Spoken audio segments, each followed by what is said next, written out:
حسینیہ۔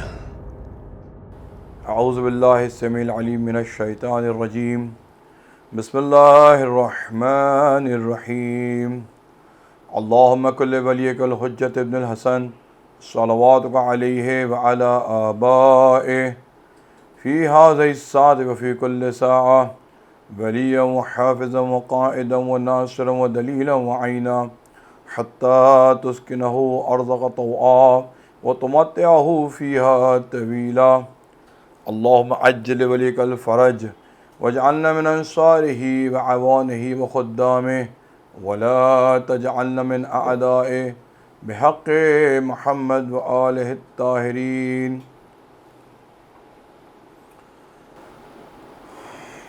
آج محرم کی 25 تاریخ ہے۔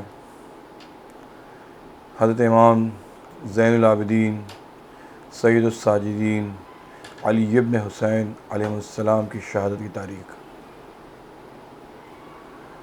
آپ کو معلوم ہونا چاہیے کہ امام سجاد علیہ السلام امام حسین کے سب سے بڑے عزادار تھے۔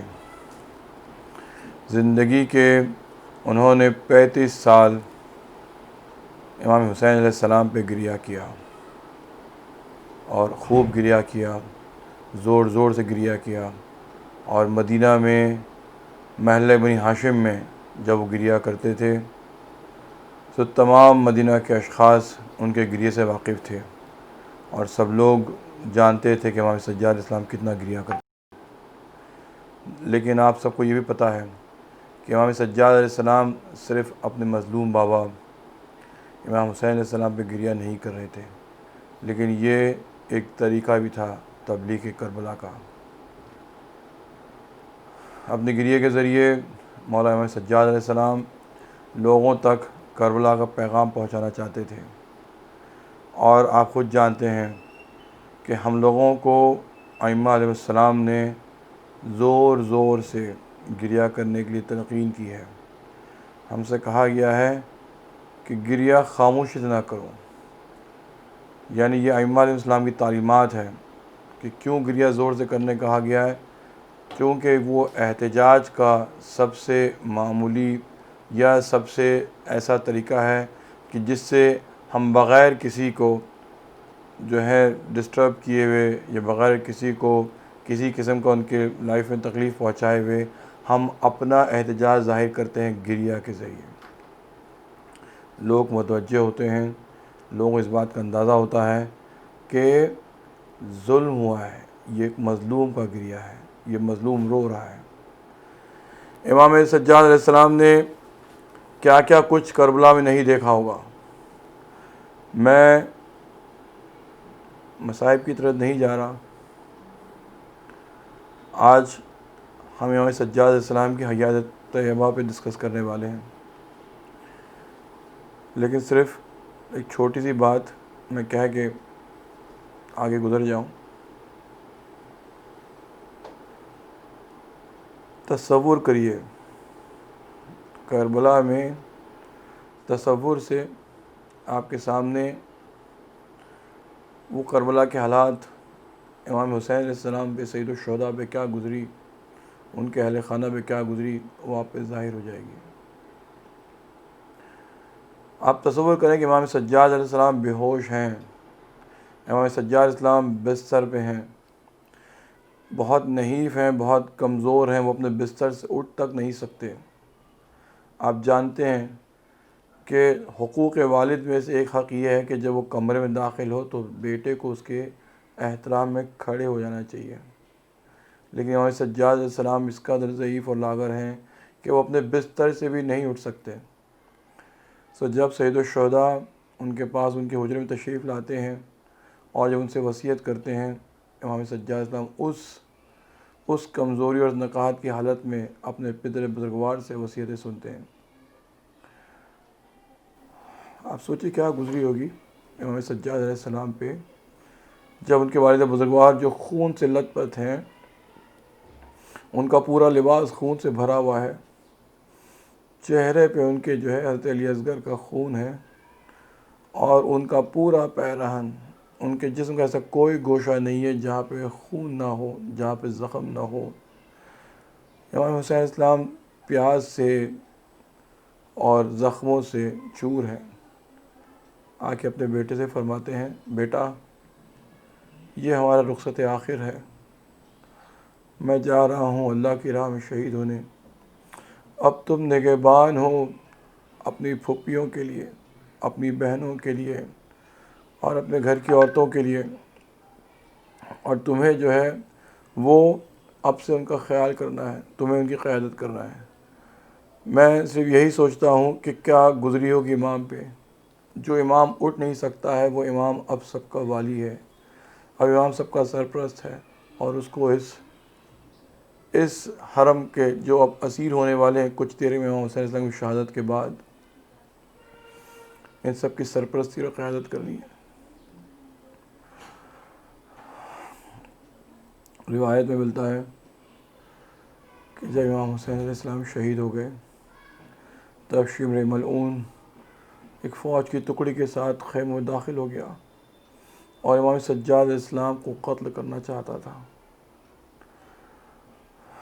اس کے فوجی ٹکڑیوں نے کہا اے شمر اس کو کیوں کر ہم قتل کر سکتے ہیں جب کہ یہ اپنے بستر سے اٹھ بھی نہیں سکتا اور نہ ہی میدان میں ہم سے لڑنے مبارزہ کرنے آیا, اس کو ہم کیوں قتل کریں.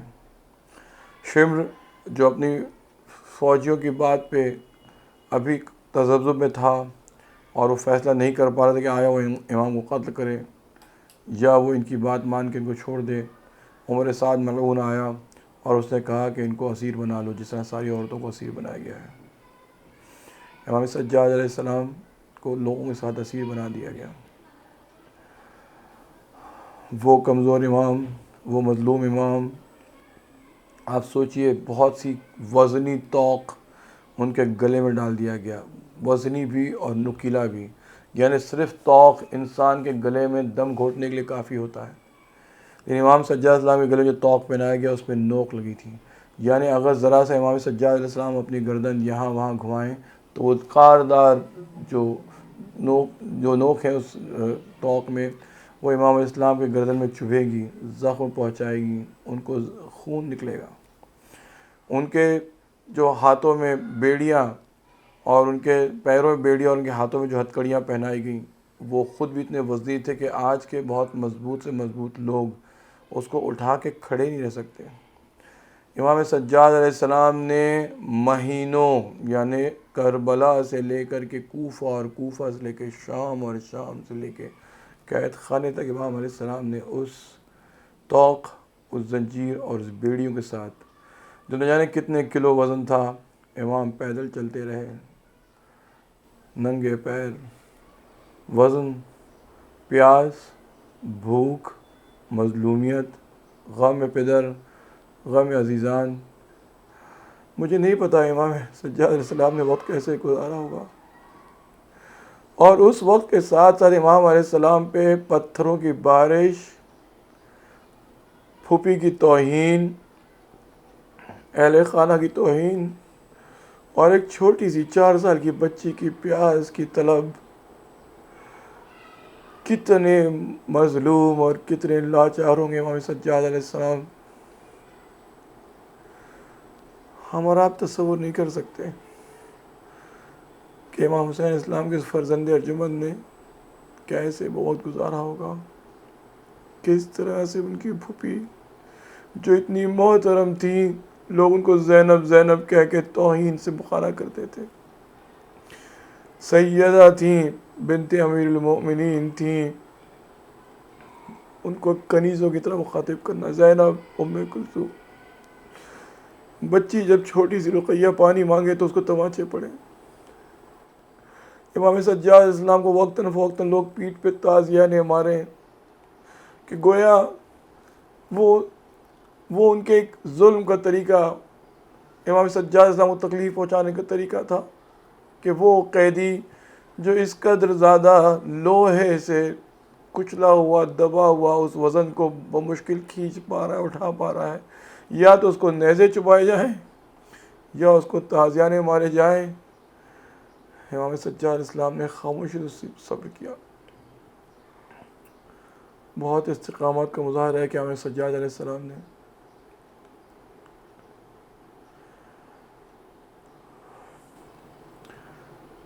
امام سجاد علیہ السلام نے 3 دن کے بعد باعجاز امام حسین علیہ السلام کے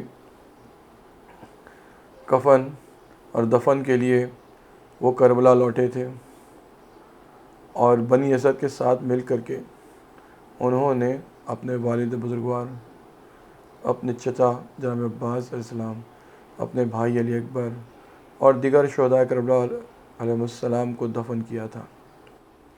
تمام امور انہوں نے انجام دیے تھے ان سب کے ساتھ میں۔ بنی اسد نے امام زین العابدین علیہ السلام کو دیکھا کہ وہ سب کی قبریں بنا رہے ہیں اور سب کی قبروں میں سب کو اتار رہے ہیں۔ امام حسین علیہ السلام کی بھی انہوں نے شہید اور شکستہ جسم کو جمع کیا اور قبر میں اتارا، لیکن قبر بند نہیں کر رہے ہیں۔ امام سجاد علیہ السلام قبر کو بند نہیں کر رہے۔ بنی اسد نے پوچھا کہ مولا بھی قبر کو بند کیوں نہیں کر رہے ہیں؟ آپ کیوں ٹہل رہے ہیں؟ آپ کیوں یہاں وہاں گھوم رہے ہیں؟ زار و قطار رو رہے ہیں امام، جواب نہیں دیتے، لیکن اب کچھ نہ کچھ تلاش رہے ہیں اس ریگستان میں، اس صحرا میں۔ لوگوں نے پوچھا مولا بتائیے صحیح کیا ماجرا ہے، کیا بات ہے؟ امام علیہ السلام ارشاد فرماتے ہیں کہ میں اپنے والد محترم کی ایک انگلی ڈھونڈ رہا ہوں۔ بشدل نے ان کے ہاتھ سے انگوٹھی اتارنے کی کوشش کی، لیکن میرے والد کے ہاتھ سے انگوٹھی اتر نہیں رہی تھی۔ شاید زخم کی وجہ سے ان کی انگلیاں سوج گئی ہوں گی، پتہ نہیں کیا بات تھی، وہ انگلی سے ان کی انگوٹھی اتر نہیں رہی تھی۔ اس شقی نے ان کے ہاتھ سے جو انگوٹھی اتر رہی تھی ان کی انگلی کاٹ دی تاکہ وہ ان سے انگلی نکال سکے۔ میں اپنے والد کی اس کٹی ہوئی انگلی کو تلاش کر رہا ہوں تاکہ اس کو بھی اپنی والد کے ساتھ ان کی قبر میں دفن کر سکوں۔ یا امام سجاد، ہر لمحہ ہر وقت امام سجاد علیہ السلام اپنے والد کو یاد کیا کرتے تھے۔ روایت میں جن بہت زیادہ رونے والوں کا ذکر ہے اس میں امام سجاد علیہ السلام کا بھی ذکر ہے۔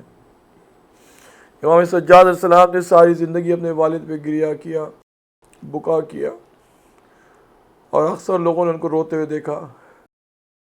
آپ واقعات جانتے ہیں کہ کیسے کسی قصاب کو جب دیکھتے تھے کسی دمبا کو ذبح کرنے جا رہا ہے تو وہ پوچھ لیتے تھے کہ اس کو پانی پلایا کہ نہیں پلایا۔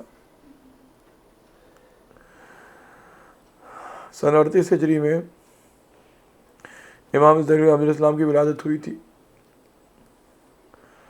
انہوں نے اپنے جد محترم حضرت امیر المومنین علی بن ابی طالب علیہ السلام کے ساتھ زندگی کے 2-3 سال گزارے۔ ان کا نام علی رکھا گیا۔ آپ جانتے ہیں سید الشہداء امام حسین علیہ السلام اپنے والدہ سے کیسی محبت کرتے تھے۔ انہوں نے اپنے سارے بیٹوں کے نام علی رکھے، ساری بیٹیوں کے نام فاطمہ رکھے۔ امام زین العابدین علیہ السلام سن 38 سے سن 61 ہجری کربلا میں 23-24 سال کے تھے۔ ان کے ساتھ ان کے بیٹے محمد ابن علی جو بعد میں ہمارے امام باقر علیہ السلام بنے، وہ بھی کربلا میں بچوں کے درمیان موجود تھے۔ جو بچے العطش العطش کا نعرہ بلند کرتے تھے اس میں امام باقر علیہ السلام بھی موجود تھے۔ امام سجاد علیہ السلام پر ایک بہت عظیم ذمہ داری تھی۔ امام زین علیہ السلام کربلا کو زندہ رکھنا چاہتے تھے، کربلا کی تبلیغ کرنا چاہتے تھے، لوگوں کو امام حسین علیہ السلام کی شہادت سے واقف کرانا چاہتے تھے، اور لوگوں کو بتانا چاہتے تھے کس طرح سے امام حسین علیہ السلام ذبح کیے گئے، قتل نہیں کیے گئے، کس طرح سے لوگ جنگ میں دشمن ایک دوسرے کو قتل کرتا ہے۔ لوگ نے امام حسین علیہ السلام کو قتل نہیں، امام حسین علیہ السلام کو کچلا، قتل کیا، ان کو پامال کیا، 6 مہینے کے بچے کو بھی انہوں نے نہیں چھوڑا۔ کس طرح سے علی کی بیٹی رسول کی نواسی زینب کو در در پھرایا گیا، تازیانے مارے گئے۔ حارث بن نوفل ملعون کا صرف کام تھا کہ وہ سیدہ زینب سلام اللہ علیہا کی آنکھ نہ بند ہونے دے۔ اس تھکی ہوئی دکھیاری بہن جو اپنے بھائی کے غموں سے بہت زیادہ ٹوٹی ہوئی تھی، اس کو سونے نہ دے۔ جناب زینب کے ہاتھوں کو سر کے پیچھے باندھ دیا گیا تھا اور حارث بن نوفل ملعون کے ہاتھ میں ایک کوڑا تھا، لوہے کا ایک کوڑا، جس کے ایک سرے پہ ایک لوہے کا گولا تھا جس میں نوک تھی. اور حارث بن نوفل کی ذمہ داری یہ تھی کہ جیسے ہی سیدہ زینب اپنی آنکھیں بند کرے حرام کے لیے، وہ لوہے کا کوڑا ان کے سر پہ مارا جائے. آپ سوچئے سال بھر تک زینب ابن علی کو صرف سونے نہ دیا جائے اور اس لوہے کے کوڑے میں جس میں وہ نوکیلا گولا تھا آخر ان کے سر پہ مارا جائے. اور یہ امام سجاد علیہ السلام اپنی پھوپھی پہ، اپنی ماں جیسی عزیز پھوپھی پہ وہ ظلم دیکھتے تھے، اور ہاتھوں میں زنجیریں، پیروں میں بیڑیاں اور گلے میں وہ توق، اور امام نے وہ پورا وقت ایسے نکالا. تصور کیجئے کہ کسی آپ کے خود نخواستہ گھر کی عورت کے ساتھ میں کوئی ذاتی توہین آمیز گفتگو کرے تو آپ پہ کیا گزرے گا. اور امام نے وہ ساری چیزیں برداشت کی.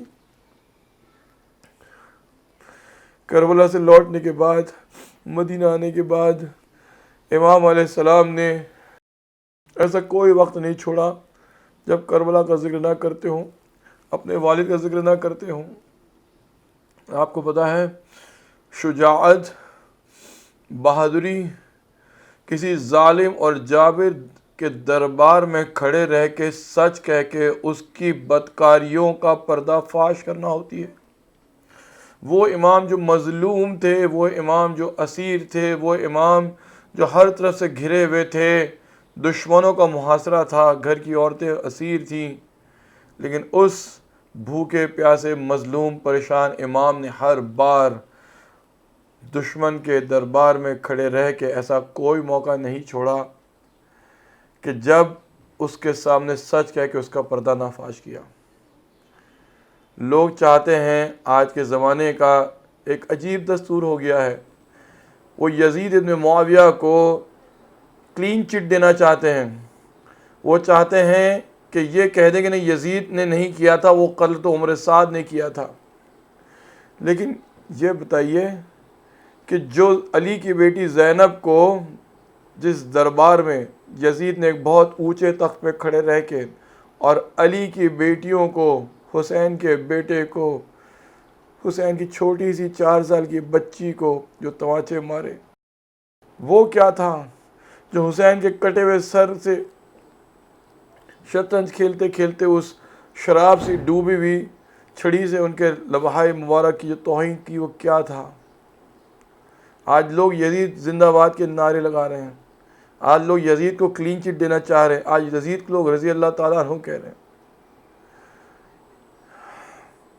جب ایک شامی نے، بحال انوار کا واقعہ کہ جب ایک شامی نے امام سجاد علیہ السلام کے سامنے بہت الٹی سیدھی باتیں کہیں، اور جب کہا کہ کیسے تم نے بغاوت کی تھی اور کیسے تم لوگوں کو اللہ نے اس انجام تک پہنچایا، امام سجاد علیہ السلام سے کوئی سوال نہ کیا، صرف سوال کر کے پوچھا کہ بتاؤ تم نے قرآن پڑھا ہے؟ اس نے کہا ہم نے پڑھا ہے. امام نے کہا کیا تم نے پڑھا ہے قُلْ لَا أَسْأَلُكُمْ عَلَيْهِ أَجْرًا إِلَّا الْمَوَدَّةَ فِي الْقُرْبَىٰ، میں تم سے کوئی اجر نہیں چاہتا لیکن سوائے اس کے کہ تم میرے قرابت داروں سے محبت کرو. شامی نے کہا ہاں. امام نے کہا کیا تم نے قرآن میں نہیں پڑھا وَأَعْطِ ذِي الْقُرْبَىٰ حَقَّهُ، اور میرے جو قریبی ہیں، اقربا ہیں، ان کو ان کا حق دے دو. اس شامی نے کہا. امام علیہ السلام تمام آیتیں جو ہیں قرآن سے پڑھتے گئے، اور شامی کہتا کہ ہاں. امام نے کہا وہ ہم ہیں جس کا حق ادا کرنے کا قرآن میں حق ہے، ہم رسول کے جو ہے اقربا میں سے ہیں جن کے قرآن نے حق کہا گیا ان کی محبت کرنے کا. وہ شامی سن کے حیران ہو گیا. لوگ نہیں جانتے تھے کہ کیا ظلم ہوا امام حسین پہ، لوگ نہیں جانتے تھے کہ یہ رسول کا گھر، یہ رسول کا خانواز رسول ہے، یہ رسول کی نواسیاں ہیں. امام زین العابدین علیہ السلام نے ہر گام پہ، ہر جگہ، ہر وقت جو ہے لوگوں سے اپنا تعارف کرایا. لوگوں نے بتایا کہ میں کون ہوں، اور جب لوگوں کو آہستہ آہستہ معلوم پڑنے لگا تو کافی انقلابات ہوئے، توابین ہوئے، بہت سے لوگوں نے بغاوتیں کی، بہت لوگوں نے انقلاب کی. یزید ان سارے بغاوتوں کو چلتا گیا. جب واقعہ ہررا ہوا جس میں مدینہ پہ یزید کی فوجوں نے حملہ کیا، مسجد نبوی میں گھوڑے باندھے اور مدینہ کی عورتوں سے جو ہے وہ زنا کیا گیا یزید کی فوجوں نے، امام زین العابدین علیہ السلام اس وقت مدینہ سے دور چلے گئے تھے۔ امام زین العابدین علیہ السلام پہ، امام سجاد علیہ السلام پہ باقاعدہ حکومت کی نظر رہا کرتی تھی، چونکہ اس وقت مدینہ سے دور تھے لوگوں نے، اور چونکہ یزید نے ان کو پچھلے سال ہی رہا کیا تھا، یزید کی فوجوں نے ان کو اس وقت کوئی نقصان نہیں پہنچایا۔ لیکن اپنی زندگی میں امام علیہ السلام نے تبلیغ کے کئی ایسے نئے راستے اختیار کیے جو حکومت وقت کو آڑے بھی نہیں آئے اور وہ اس میں رکاوٹیں پیدا نہیں کر سکے۔ امام سجاد علیہ السلام نے غلاموں کو جو ہے ان کی تربیت کرتے تھے، ان کو زہد اور تقوی کی تعلیم دیتے تھے۔ یہ غلام امام سجاد علیہ السلام کے قریب رہ کے امام کو دیکھتے تھے کہ امام کا زہد، امام کا تقوی، امام کی پرہیزگاری، امام کا اخلاق کس لیول کا ہے، اور ان غلاموں کو امام علیہ السلام بعد میں آزاد کر جاتے تھے۔ امام کے یہ آزاد کردہ غلام معاشرے میں جا کے تبلیغ کرتے تھے اور لوگوں کے درمیان اسلام کے صحیح رخ کو، اسلام کے صحیح رہبران کے بارے میں بتایا کرتے تھے۔ آپ سوچئے کہ اگر امام نے اپنی زندگی میں جتنے غلاموں کو رہا کیا اور جتنے غلاموں نے جا کے لوگوں کو صحیح تعلیم و تربیت کی، تو امام علیہ السلام کی نے کتنی بہترین تبلیغ کی ہے۔ یعنی جو حدیث میں کہا جاتا ہے کونوا دعاة الناس بغیر السنتکم، امام سجاد علیہ السلام اس کی سچی مصداق تھے کہ لوگوں کو اسلام کی طرف دعوت دو بغیر اپنی زبان کے کہے ہوئے، اپنی زبان کا استعمال کیے ہوئے۔ ایک بار ایک واقعہ ملتا ہے بحر الانوار کی روایت کہ کنیز امام علیہ السلام کو وضو کروا رہی تھی، ہاتھ میں اس کے لوٹا تھا، اتنے میں وضو کراتے کراتے اس کے ہاتھ سے لوٹا چھوٹ گیا، چونکہ امام جھکے ہوئے تھے، وہ لوٹا امام کے سر پہ لگ گیا اور امام کا سر زخمی ہو گیا۔ امام نے سر اٹھا کے اس کنیز کو دیکھا، اس کنیز نے سورہ آل عمران کی آیت پڑھی والکاظمین الغیظ، اور جو لوگ اپنے غصے کو پی جاتے ہیں۔ امام علیہ السلام نے فوراً اپنے سر کو جھکا لیا اور کہا میں نے اپنا غصہ پی لیا۔ اس کنیز نے دہرایا والعافین عن الناس، اور وہ انسانوں کو معاف کر دیتے ہیں۔ امام سجاد علیہ السلام نے کہا جا میں نے تجھے معاف کیا۔ اس کنیز نے اس آیت کو مکمل کیا واللہ یحب المحسنین، اور اللہ جو ہے وہ محسنین سے محبت کرتا ہے۔ امام علیہ السلام نے کہا کہ جا میں نے تجھے خدا کی راہ میں آزاد کر دیا۔ یعنی امام علیہ السلام نے اپنے غلاموں کے ساتھ اس قسم کا رخ اختیار رکھتے تھے، اماموں کے ساتھ اس طرح سلوک کرتے تھے کہ وہ غلام خود جو ہے وہ جانتے تھے کہ امام علیہ السلام نے ان کے ساتھ میں اس وقت بہترین کردار کا مظاہرہ کیا ہے، امام نے ایک بہترین انسانی کردار کا مظاہرہ کیا ہے۔ امام سجاد علیہ السلام عبادت اور زہد کے بارے میں بہت کچھ جانتے ہیں، لیکن ان کے دشمن اس بات کے قائل تھے کہ امام علیہ السلام کی عبادت بہترین ہوتی ہے۔ بحر الانوار میں ایک روایت ہے جو انہوں نے الخرائج والجرائد اور مناقب ابن شہر عاشوب سے نقل کی ہے علامہ مجلسی رحمۃ اللہ علیہ نے، کہ ایک بار امام سجاد علیہ السلام عبادت میں مشغول تھے کہ شیطان نے، ابلیس نے ایک بہت ہی خطرناک سانپ کے شکل میں، جس کو قفئی کہا گیا ہے، جو بہت خطرناک سانپ ہوتا ہے اور اس کا بہت ہی خطرناک قسم کا اس کا منہ ہوتا ہے اور بہت خطرناک دانت ہوتے ہیں اس کے منہ میں، وہ آ کے امام سجاد اسلام کی سجدگاہ پہ بیٹھ گیا اور امام کی طرف گھورنے لگا۔ امام علیہ السلام کے چہرے پہ نہ خوف نمودار ہوا، نہ امام علیہ السلام پہ اس سے بالکل بھی کوئی ریاکشن نہیں تھا امام کا۔ امام اپنی عبادت میں اسی طرح مشغول رہے۔ وہ سانپ سوچ رہا تھا کہ میرے اس طریقے سے ہی امام کو خوف زدہ ہونا چاہیے تھا، لیکن امام خوف زدہ تو چھوڑیے، امام میں کوئی تاثر اس میں واقع نہیں ہوا۔ امام سجاد علیہ السلام نے اپنی عبادت اسی طرح جاری رہی۔ امام سجاد علیہ السلام اللہ کے حضور میں تھے، پوری طرح اللہ کے حضور میں تھے۔ اکثر کہا جاتا ہے کہ کبھی کبھی دوران نماز امام علیہ السلام کی عبا جو ہے ان کے کندھے سے سرک جاتی تھی اور امام علیہ السلام اس کو ٹھیک کرنے کی بالکل کوشش نہیں کرتے تھے، کیونکہ امام ایکسپلین کرتے تھے کہ میں ایک بادشاہ کے سامنے ہوں اور یہ میری مجال اور میری مثال نہیں ہے کہ میں اپنے آپ کو، اپنے عبا کو اس کے سامنے درست کروں، کیوں کر امام جو ہے ایک سانپ سے امام خوفزدہ ہو کے اپنی عبادت میں خلل پیدا کرتے ہیں۔ اس سانپ نے، اس ابلیس نے حیران ہو کر کے اس نے امام کے انگوٹھے کو چبا لیا، لیکن اس نے دیکھا کہ امام علیہ السلام پہ اس سے کوئی حرکت واقع نہیں ہوئی، امام علیہ السلام پہ کوئی فرق نہ پڑا اس کا۔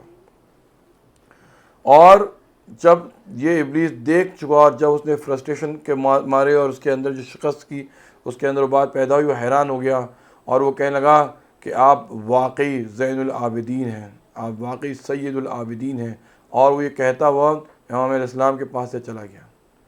دشمن یہاں تک کہ زہری جو کہ عبد الملک ابن مروان کے دربار میں تھا، وہ خود امام کو زین العابدین اور سید الساجدین کہتا تھا، ان کے کثرت سجدے اور کثرت عبادت سے۔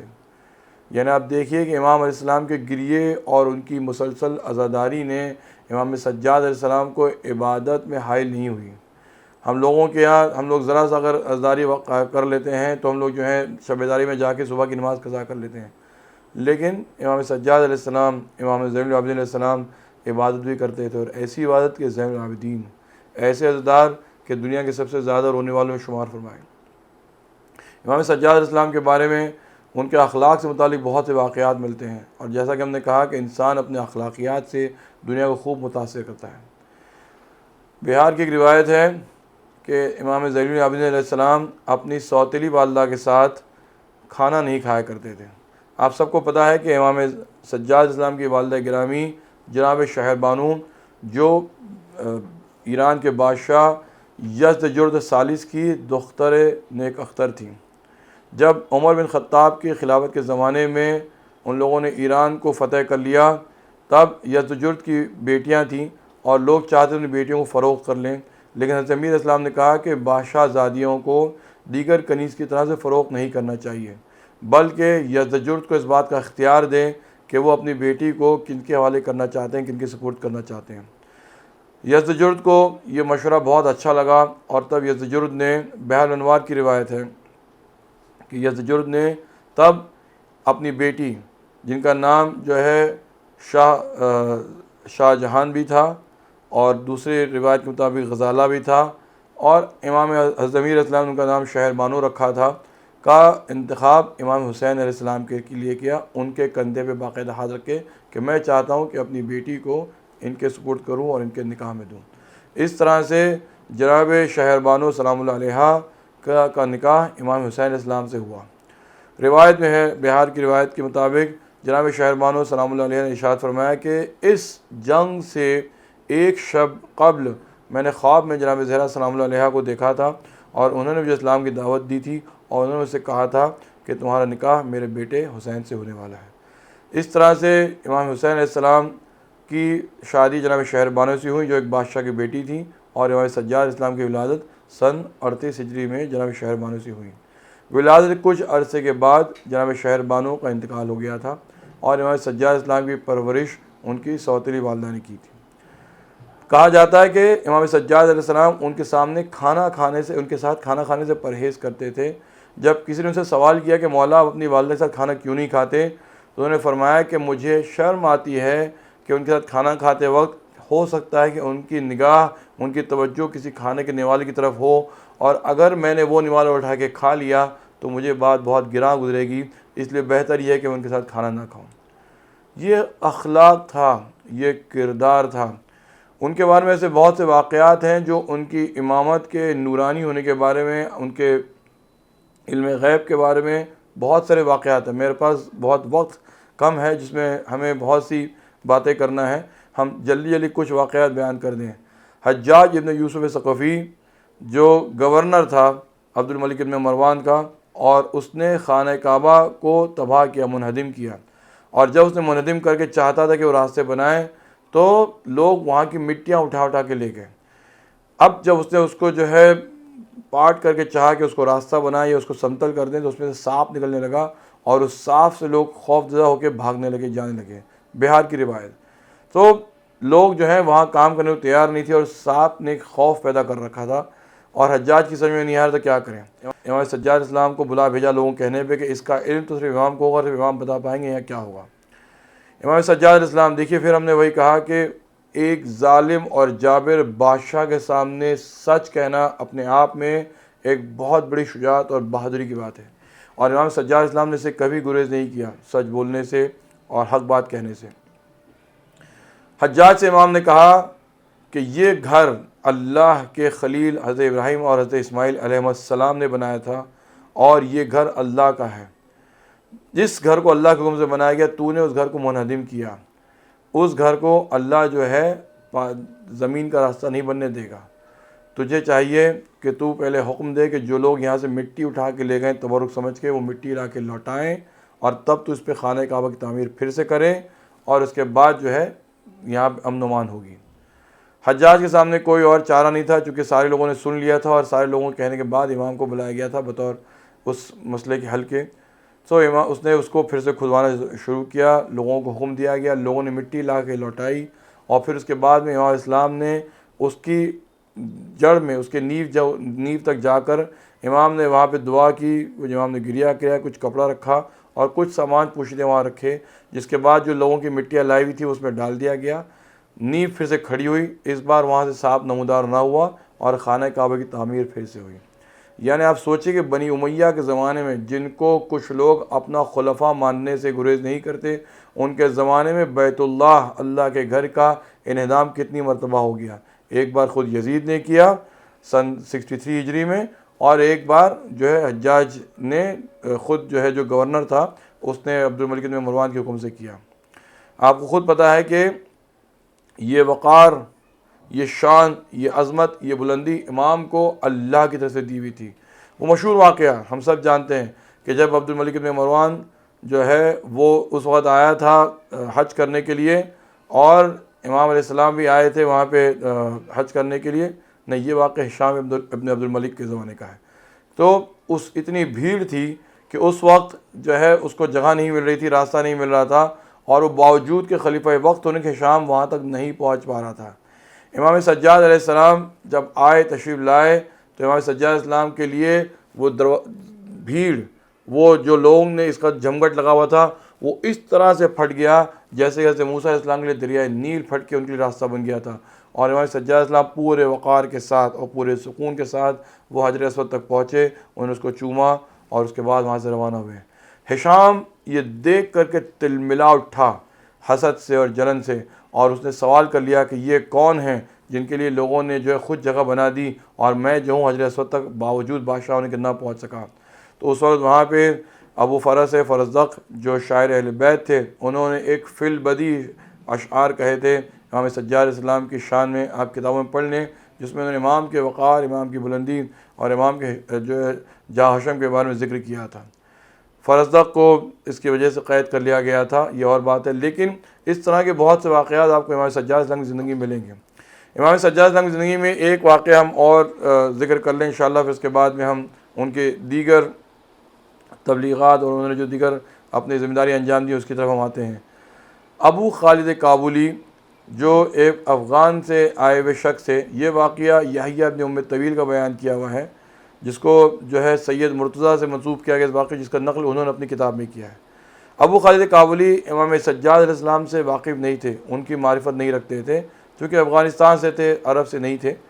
تو ان سے جب امام علیہ السلام سے ملاقات کی گئی مدینے میں، جب وہ مدینے میں امام سے ملنے آئے تو انہوں نے دیکھا کہ امام علیہ السلام جس گھر میں بیٹھے ہوئے ہیں وہ اس گھر میں جو ہے پیلے پردے اور پیلے زمین دیواریں اور ساری چیزیں ہیں۔ ابو خالد کو یہ برا لگا، تو انہوں نے یحییٰ ابن ام طویل سے شکایت کی کہ یہ کیوں ہم لوگ یہاں گئے اور کیوں ان کا گھر ایسے تھا۔ اگلے دن یحییٰ ابن ام طویل ان کو پھر لے گئے، اور جب اس گھر میں گئے تو اس بار دیکھا کہ امام علیہ السلام جو زمین پہ بیٹھے ہوئے ہیں، اور نہ وہ پیلے پردے ہیں اور نہ گھر ہے۔ تو انہوں نے پوچھا کہ اس سے پہلے کہ ابو خالد کچھ کہہ پاتے، امام علیہ السلام نے ان کو اپنے علم غیب کا ذکر کرتے ہوئے ان کو کنکر سے مخاطب کہا۔ انہوں نے کہا کنکر آؤ کنکر۔ ابو خالد حیران رہے، چونکہ اس نام سے ان کو کابل میں ان کی والدہ بلایا کرتی تھی کنکر، اور ابو خالد کے علاوہ کوئی بھی آدمی اس عرب دنیا میں ان کے نام سے نہیں واقف تھا، جس سے کہ امام سجاد علیہ السلام نے کو کنکر کہہ مخاطب کیا۔ تو جب ابو خالد نے کہا کہ مولا کل آپ جو ہے جس گھر میں تھے اور جس اس گھر میں تھا وہ گھر کافی دنیاوی گھر کے مطابق تھا، اور آپ نے اس کو اس گھر میں کیسے تھے آپ، جبکہ آپ کے بارے میں ہم نے زہد و تقویٰ کا دوسرا کچھ سن رکھا ہے۔ امام نے کہا وہ میری شادی میں نے نئے سے نکاح کیا تھا، اور میری بیوی چاہتی تھی کہ میرا گھر میں وہ زینت آرائش اور ساری چیزیں ہوں، اور میں نے اپنی بیوی کی مخالفت نہ کرنی چاہیے تھی، اس لیے اس گھر کو میں نے ویسے رہنے دیا۔ امام سجاد علیہ السلام اپنی بیوی کا بھی خیال رکھتے تھے، اور اگر وہ کچھ کرنا چاہ رہی ہے امام علیہ السلام اس سے بھی گریز اور انکار نہیں کرتے تھے۔ آپ یاد رکھیں کہ امام نے ہم لوگوں سے ایک دوسرے کے حقوق کے بارے میں بہت تاکید دی ہے۔ ہم نے ابھی آپ کو ان کی والدہ کہنے بتایا تھا، ابھی ہم نے قنیز کا ذکر کیا تھا، امام نے زندگی میں ایک باقاعدہ ایک ٹریٹائز، ایک انہوں نے جو ہے رسالہ حقوق کے نام سے مرتب کیا تھا، جس میں انہوں نے تمام لوگوں کے حقوق، استاد کے حقوق، باپ کے حقوق، معلم کے حقوق، اور اہل خانہ کے حقوق، بیٹے کے حقوق، یعنی اس رسالہ حقوق میں تفصیلی طور سے امام نے ہمارے آس پاس کے جتنے لوگ ہیں ان سب کے حقوق کا ذکر کیا ہے۔ یعنی آپ یہ سوچئے کہ امام علیہ السلام نے تبلیغ کا ایک بہت ہی انوکھا انداز اختیار کیا تھا، لوگوں کو بتانے کے لیے کس طرح سے حقوق العباد کتنے امپورٹنٹ ہوتے ہیں اور ہم لوگوں کے لیے کس قدر زیادہ اس کی ادائیگی امپورٹنٹ ہوتی ہے۔ یعنی ہم لوگوں کے لیے لا علمی کوئی جواز نہیں ہے۔ امام سجاد علیہ السلام نے ہم لوگوں کو حقوق العباد کے بارے میں تفصیلاً بتا دیا۔ اب جو کوئی بھی جاننا چاہتا اس کو چاہیے، اس پہ لازم ہے کہ امام کے رسالہ حقوق جائیں، اس کو ریفر کریں، اور کیا حقوق کس کے ہیں وہ اس کو جانیں اور اس کی ادائیگی کریں۔ اسی طرح سے حقوق العباد کے بعد اللہ نے حقوق المعبود کی طرف بھی ہماری توجہ دلائی۔ آپ سب جانتے ہیں کہ امام سجاد علیہ السلام کی صحیفہ سجادیہ ایک بہت ہی مشہور کتاب ہے، اس کو صحیفہ کاملہ بھی کہتے ہیں۔ اس کتاب میں امام علیہ السلام نے ہر موقع اور ہر محل کی دعاؤں کا ذکر کیا ہے۔ دیکھیے، دعائیں وہ ہوتی ہیں جو ہم کو اللہ سے روح شناس کرتی ہیں۔ دعائیں وہ بہترین طریقہ ہے تربیت کا جو بندے کو اپنے خدا سے مانگنے کا سلیقہ سکھاتی ہے۔ ہم نہیں جانتے کہ ہم اللہ سے کیسے مانگیں، ہم اللہ سے کیسے طلب کریں، ہم اللہ کے سامنے کیسے آہوزاری کریں۔ امام سجاد علیہ السلام نے ہم کو سکھایا کہ اللہ کے سامنے اس طرح ہاتھ پھیلاؤ، اس طرح مانگو، یہ کلمات ادا کرو، اللہ کو اس طرح مخاطب کرو۔ یعنی اس سے پہلے جو دعاؤں کی کتاب، یہ جو اللہ کے مخاطب کرنے کا جو طریقہ تھا، وہ جناب داؤد علیہ السلام نے زبور میں اختیار کیا تھا کہ اللہ سے جو دعائیں کرتے تھے، جو اپنے ایک بہت بہترین لے میں جناب داؤد علیہ السلام جو دعا کرتے تھے وہ زبور میں موجود تھا۔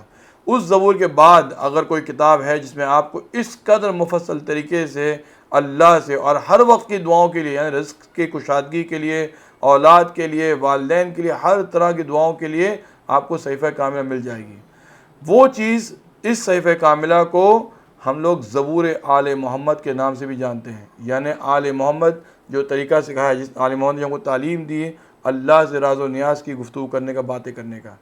اسی طرح سے ایک دعائے خمسین عشرہ بھی ہے، مناجات خمسین عشرہ۔ مناجات جو ہے نجوہ کی جمع ہے، نجوہ یعنی سرگوشی کرنا، اللہ سے وسپرز میں گفتگو کرنا جو صرف اللہ جانتا ہو، آپ جانتے ہو، اس کی جمع کو مناجات کہتے ہیں۔ مناجات خمسین عشرہ یعنی 15 مناجات۔ 15 مناجات میں امام علیہ السلام نے ہر طرح کی جو ایک وہ شخص جو اللہ سے امیدوار رکھتا ہے، مناجات راجین، مناجات راغبین، مناجات شاکرین، یہ تمام مناجات جو ہر طرح کے، اگر آپ لوگ جو ہے اس کو، ہمارے استاد محترم فرماتے ہیں کہ روز ایک مناجات آپ پڑھ لیں، آپ کے اندر اللہ سے مناجات کرنے کا طریقہ اور سلیقہ پیدا ہو جائے گا۔ آپ کس طرح سے اپنے اس باغیچے میں، اپنے دل کے باغیچے میں اللہ کی محبت کے پھول اگا سکتے ہیں۔ یہ امام کی دعاؤں کے جملے ہیں جو ہم آپ سے ذکر کر رہے ہیں۔ کس طرح سے ایک شخص جو ہے اپنے سامنے، اللہ کے سامنے اپنی حقیری کو، اپنے کسی انسان کی جو کوئی ویلیو، کوئی بساط نہیں ہے، امام علیہ السلام نے وہ ان مناجات میں بیان کیا ہے۔ یہ ہماری تعلیم کے لیے ہے، یہ ہماری تربیت کے لیے۔ امام علیہ السلام ہمیں ایک انسان کامل بنتے دیکھنا چاہتے ہیں، اور امام علیہ السلام نے اپنی زندگی میں ہر وہ طریقہ، چاہے وہ بہترین اخلاق کا ہو، چاہے وہ عبادت کا ہو، چاہے وہ دعاؤں کا ہو، چاہے وہ سخاوت کا ہو، آپ یہ دیکھیں کہ ہمارے زین علیہ السلام نے ہر وہ طریقے سے ہماری تعلیم و تربیت کی۔ وہ 35 سال صرف امام علیہ السلام نے گوشہ نشینی اختیار نہیں کی، اگرچہ کہ امام نے وقت عزاداری اور گریہ میں گزارا، لیکن امت کی طرف سے امام علیہ السلام نے کوتاہی نہیں کی، اور بلکہ امت کی تربیت کرتے رہے۔ کہا جاتا ہے کہ امام علیہ السلام ہر روز دن کے وقت 100 جانور ذبح کرتے تھے تاکہ بھوکوں کو کھانا کھلائیں، اور رات کے وقت اپنی پیٹھ پر جو ہے روٹیوں سے بھری ہوئی بوری نکلتے لے کر کے اور بھوکوں کو دیا کرتے تھے، جبکہ وہ لوگ امام کا چہرہ بھی نہیں دیکھ پاتے تھے۔ امام علیہ السلام کسی بھی ضرورت مند اور حاجت مند کو اپنا چہرہ دکھائے بغیر اس کے ہاتھ میں جو ہے خیرات اور صدقہ رکھ دیتے تھے، کھانا رکھ دیتے تھے، تاکہ کبھی وہ شخص کی آنکھیں امام سے چار ہو جائیں تو وہ شخص شرمندہ نہ ہو جائے۔ آپ دیکھیے کیا بہترین بات ہے یہ۔ آپ کو کہاں ملیں گے ایسے لوگ؟ آپ کو کہاں ملیں گے ایسے بہترین ماڈلز جو امام سجاد علیہ السلام جو جس طرح تبلیغ کر رہے ہیں ہر روز، اور لوگوں کو پتہ بھی نہیں تھا. اور جب تک امام سجاد علیہ السلام شہید نہیں ہو گئے، دنیا سے نہ چلے گئے، تب تک لوگوں کو پتہ بھی نہیں تھا کہ یہ بہترین سخاوت جو ہیں، یہ بہترین جود و کرم دراصل علی بن حسین سلام اللہ علیہما کرتے تھے. آپ سوچئے یہ بات تھی امام کی، امام نے اس طرح سے لوگوں کو جو ہے دین کی دعوت دی. یہ بہترین عمل امام علیہ السلام نے بتایا. امام سجاد علیہ السلام کے بارے میں کہا جاتا ہے کہ صرف انسان نہیں، امام جانوروں کے ساتھ بھی بہت کریم تھے، بہت شفیق تھے. کہا جاتا ہے کہ امام سجاد علیہ السلام نے 25 حج انجام دیے اپنی زندگی میں، اور انہوں نے 25 حج ایک ہی اٹھنی پہ بیٹھ کر کے وہ جایا کرتے تھے حج کے لیے مدینہ سے. اور وہ سارا سفر جو ہے امام علیہ السلام نے اس اٹھنی کو، جیسے کہ ہم لوگ عام طور پر دیکھتے ہیں کہ اس کو ہانکنے کے لیے لکڑی استعمال کی جاتی ہے، کبھی لوگ اس کو مارتے بھی ہیں تاکہ وہ اٹھنی جو تیز چلے، ٹھیک سے چلے. امام علیہ السلام سے میٹھی میٹھی گفتگو کرتے تھے. لوگوں کا دیکھنا ہے، لوگوں کا کہنا ہے کہ امام علیہ السلام پورے سفر بھر اس اٹھنی سے بہت محبت سے پیش آتے تھے، اس کو چارہ پیش کرتے تھے، چونکہ اس اٹھنی پہ سوار ہو کے امام حج کو جاتے ہیں. آپ دیکھیے جانوروں کے ساتھ امام سجاد علیہ السلام کا وہ سلوک تھا کہ امام علیہ السلام جانور کو بھی ایذا نہیں پہنچاتے تھے اس اٹھنی کو، جس کے باپ کو لوگوں نے پیاسا قتل کر دیا. ہم جانتے ہیں نا کہ امام حسین علیہ السلام نے حر ابن یزید الریاحی، وہ یزید کا وہ کمانڈر جس نے امام علیہ السلام کو روکا تھا، امام حسین علیہ السلام نے حر کے گھوڑوں کو پانی پلایا تھا. حر کے گھوڑوں کو، یعنی حر کے فوج کو نہیں، انسانوں کو نہیں، جانوروں کو. انہی کا بیٹا امام سجاد علیہ السلام اپنی اٹھنی سے نہایت ہی شفقت سے پیش آتے تھے. 25 حج اسی اٹھنی میں کیے اور کبھی اس کو تکلیف نہیں پہنچائی. کہا جاتا ہے کہ آخری وقت امام سجاد علیہ السلام جب اپنے بیٹے امام باقر علیہ السلام سے وصیت کر رہے تھے، 25 محرم سن 95 ہجری، ان کو مدینہ کے گورنر ولید نے زہر دے دیا تھا. امام علیہ السلام پہ زہر کا اثر طاری ہو گیا تھا. اپنے بیٹے امام باقر علیہ السلام سے وصیت کر رہے تھے. بہت سی باتیں راز و نیاز کی انہوں نے. امام باقر علیہ السلام نے اپنے باپ کو دیکھا تھا زندگی بھر روتے ہوئے، گریا کرتے ہوئے. امام باقر علیہ السلام نے اپنے والد کو جب گلے لگایا، جیسے کہ ایک بیٹا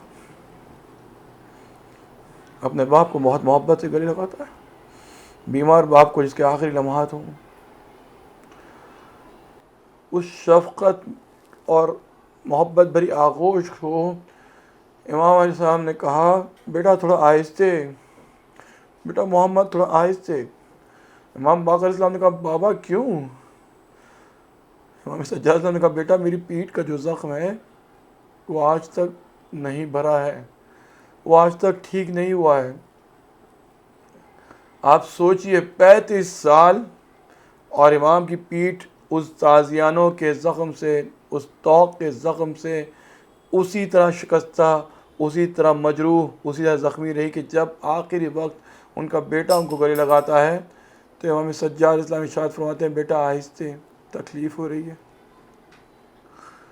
اور پھر اس کے بعد امام سجاد علیہ السلام نے کہا، بیٹا جس اٹھنی پہ میں نے حج کیا تھا، میں چاہتا ہوں کہ اس اٹھنی کو جب وہ مر جائے تو اس کو دفن کر دینا، اس کو راستے میں چھوڑ نہ دینا، چونکہ میں نہیں چاہتا کہ جنگلی جانور اس اٹھنی کے گوشت کو کھائیں.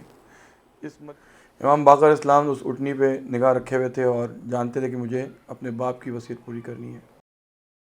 جب ایک دن انہوں نے سنا اپنے اصحاب سے کہ وہ اٹھنی امام سجاد علیہ السلام کی قبر مبارک پہ گئی ہے. امام سجاد علیہ السلام کو جنت البقیع میں ان کے چچا امام حسن مجتبیٰ علیہ السلام کے پڑوس میں دفن کیا گیا تھا. تو جب امام باقر علیہ السلام وہاں پہنچے تو انہوں نے دیکھا کہ وہ اٹھنی امام سجاد علیہ السلام کے قبر پہ اپنا منہ رکھ کے رو رہی ہے، اس کی آنکھوں میں آنسو جاری ہیں. امام باقر علیہ السلام نے دیکھا کہ ان کے والد نے کس قدر زیادہ جو ہے نرم دلی سے اور کس قدر زیادہ محبت سے اس اٹھنی کا سلوک کیا تھا کہ آج ان کی شہادت کے بعد وہ اٹھنی رو کر کے اپنا اظہار تشکر اور اپنی محبت ظاہر کر رہی کہ آپ چلے گئے، اب پتہ نہیں مجھے اتنی محبت سے کون پیش آئے گا. اور وہ اٹھنی اتنا ہزار و قطار روئی کہ اس کا دم ان کی قبر پہ وہیں نکل گیا. امام باقر علیہ السلام نے اس اٹھنی کو بعد میں حسب وصیت اپنے والد کے اس کو دفن کر دیا۔ 25 محرم سن 95 ہجری امام سجاد علیہ السلام شہید ہو گئے تھے۔ صرف ایک سوال کرنا چاہوں گا، اہل بیت علیہ السلام نے اپنے جانوروں کے ساتھ بھی یہ سلوک اور یہ محبت سے پیش آئے جو ہم سب لوگوں کے لیے ایک کوڈ آف کنڈکٹ ہے، ہم سب لوگوں کے لیے ایک دستور العمل ہے، نرمی کا، محبت کا، رفاقت کا۔ لیکن اہل بیت علیہ السلام کو اس دنیا نے چین سے جینے نہیں دیا۔ یعنی سوچئے امام سجاد علیہ السلام جن کی قبر 1926 ہجری میں سعودی گورنمنٹ نے بلڈوزر سے اڑا دی، ان کی دادی جناب زہرا سلام اللہ علیہا اور ان کے چچا امام حسن علیہ السلام کی قبر کے ساتھ بھی لوگوں نے ایک اچھا سلوک نہیں کیا، اور ان کو نہ زندگی میں چین سے رہنے دیا اور نہ ان کی شہادت کے سالوں کے بعد بھی امام سجاد علیہ السلام کو لوگوں نے چین سے رہنے دیا۔ اللہ ہم کو اس بات کی توفیق دے کہ ہم امام سجاد علیہ السلام کی دعاؤں کو پڑھ سکیں، ان کی زندگی سے، ان کے اخلاق سے متاثر ہو سکیں، امام حسین علیہ السلام کی عزاداری کر سکیں، ان پہ اشک بہا سکیں، اور اپنے زمانے کے امام کے ساتھ مل کر کے خون ناحق امام حسین علیہ السلام کا بدلہ لے سکیں۔ اللہم عجل ولیک الفرج، اللہم عجل ولیک الفرج، اللہم عجل ولیک الفرج، فیا لیتنی کنت معکم فافوز معکم فوزا عظیما۔ اللہم صلی علی محمد وعلی محمد وعجل فرجہ۔